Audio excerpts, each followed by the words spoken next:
Olá, a minha conversa hoje no Gente em Destaque é com o economista e escritor Rodrigo Constantino, que no fim do ano passado lançou esse livro aqui, Pensadores da Liberdade. Eu vou conversar com ele diretamente dos Estados Unidos.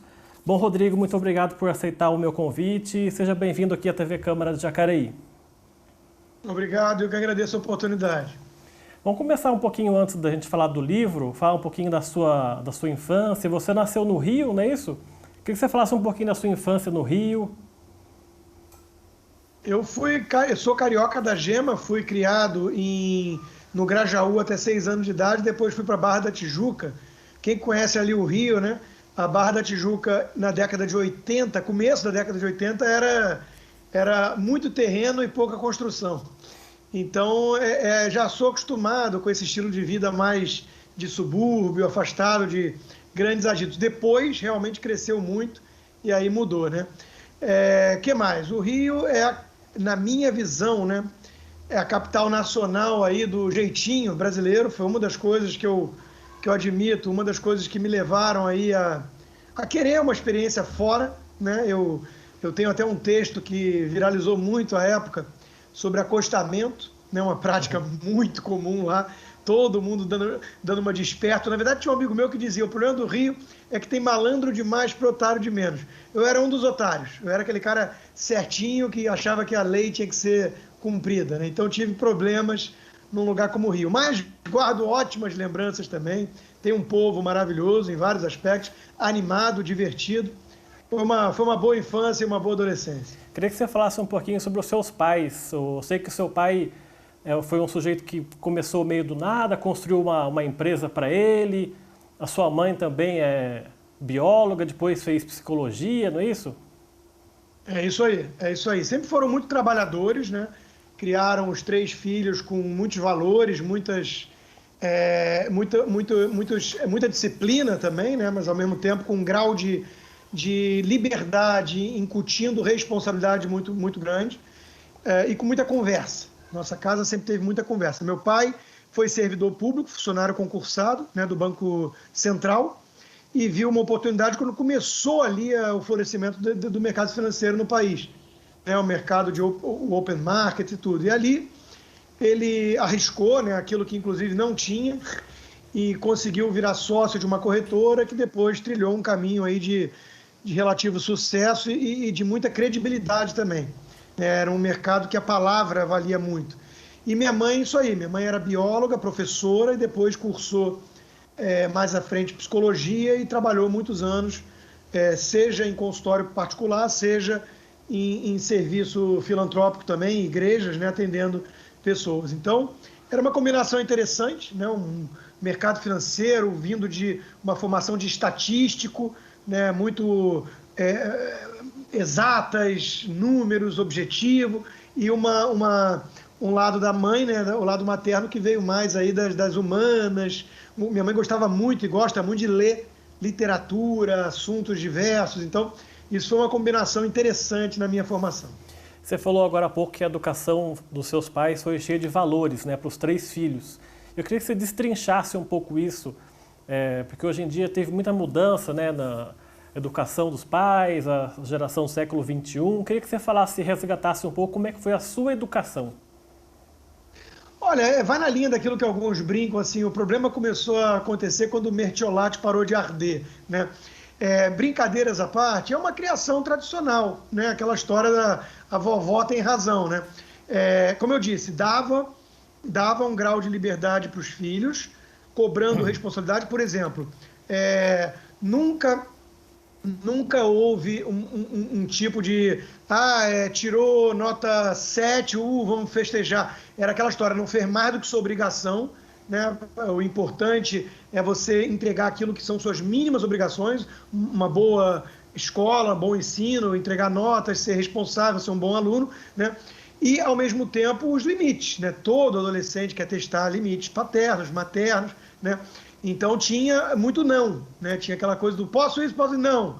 Por quê? Ele tentava argumentar, mas no limite valia mesmo ali a autoridade parental, né? Então, assim, uma criação tradicional. Bater, por exemplo, uma coisa raríssima na época que eu fui criança, né, e adolescente era mais comum. Então, um beliscão ou outro, uma palmadinha, e tudo isso aí acontecia com muita naturalidade naquela época, e eu não olho com nenhum tipo de desprezo para esse tipo de criação, não.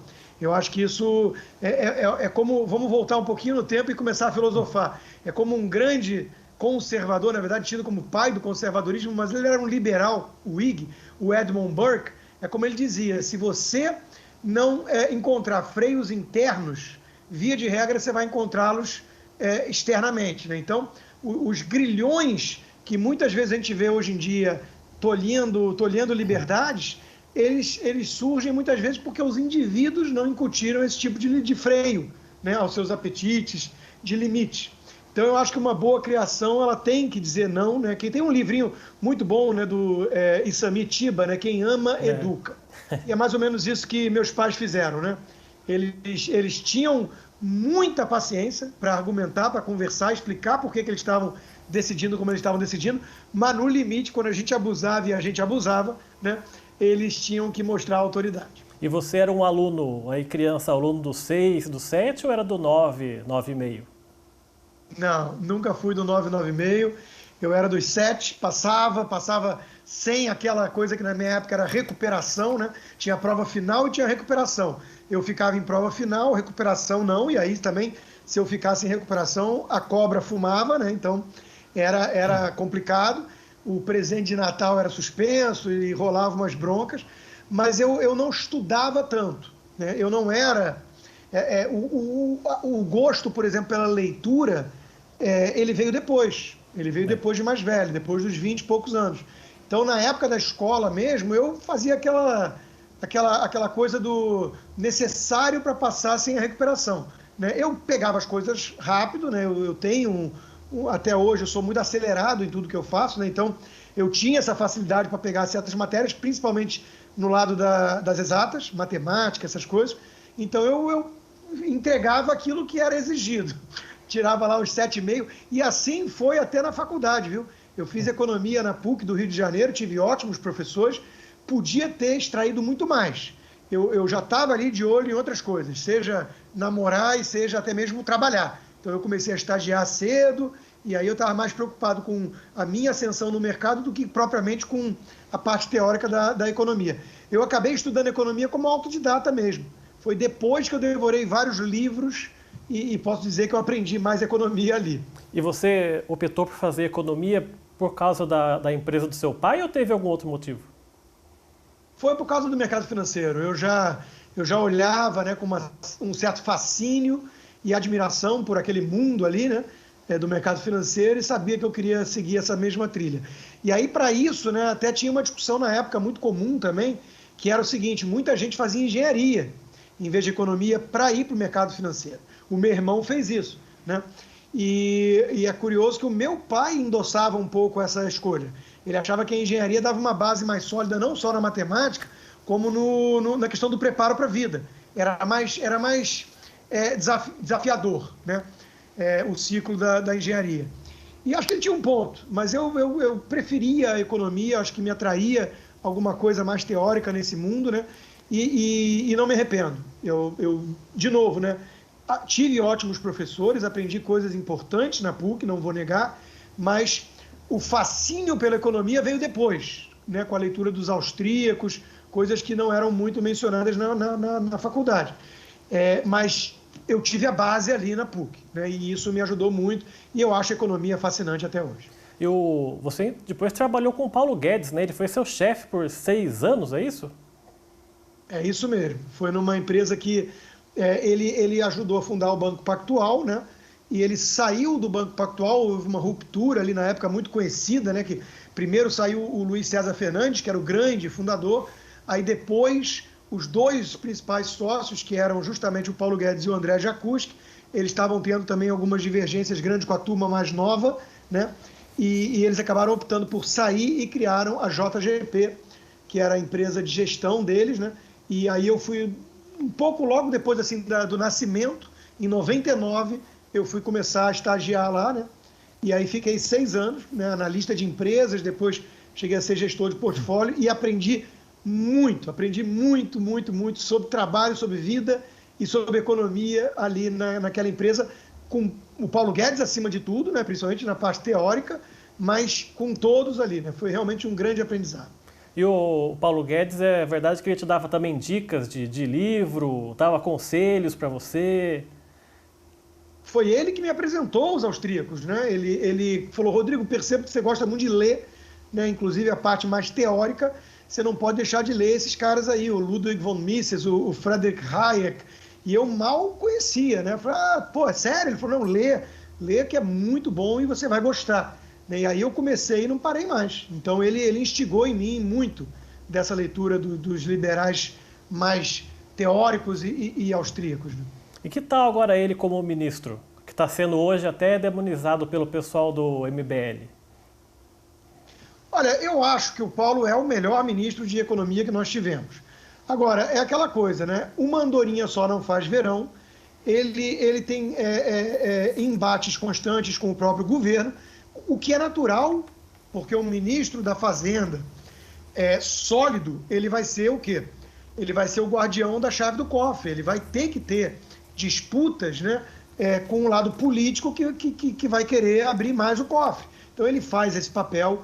Ele apresentou várias reformas importantes. Tem muita coisa que aconteceu que não chega necessariamente aos holofotes da mídia, ou pelo menos não com destaque que outras coisas recebem, né?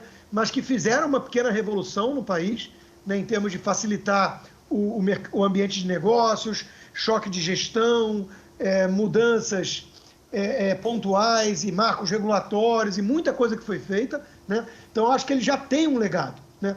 Agora, é aquela história, né? Fica aquém do que um liberal deseja, sempre vai ficar.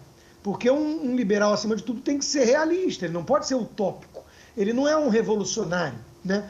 Então, ele é um reformista. E todo reformista, ele é gradualista, ele entende que você tem que combinar com os russos, tem que combinar com o Congresso, né? Então, analisar o que o Paulo Guedes conseguiu fazer, ignorando esses obstáculos do mundo real, isso para mim é uma postura muito cômoda, né, de quem quer ficar apenas criticando do alto de uma torre de marfim. E eu desconfio muitas vezes do intuito. Eu acho que é um intuito muito mais ligado a jogo de poder e interesses do que espírito público. Quem olha com honestidade para o trabalho do Paulo Guedes, eu acho que vai reconhecer muitas virtudes. Existem críticas legítimas? Existem. Eu vejo gente séria fazendo, né? Por exemplo, agora está na ordem do dia, a história dos precatórios. Devo, não nego, pago quando puder. E aí é uma espécie de calote? É verdade. Tudo isso é um bom debate, né? As restrições orçamentárias que o país enfrenta, o grau de pragmatismo que um ministro cede em relação ao jogo político do seu chefe, né? Então, tudo isso é um bom debate.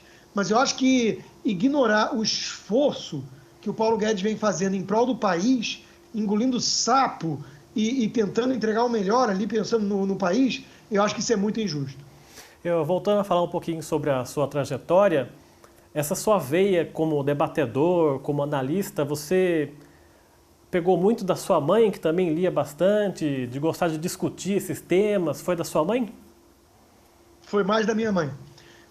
O meu pai sempre gostou de política também, tudo, mas ele era mais a cabeça pragmática, objetiva, pensando ali nos resultados e tudo. Minha mãe gostava mais dos debates do sexo dos anjos, né? As coisas mais filosóficas e não necessariamente tranquilos esses debates, né? Então, muitas vezes, quebrava-se o pau lá em casa, né?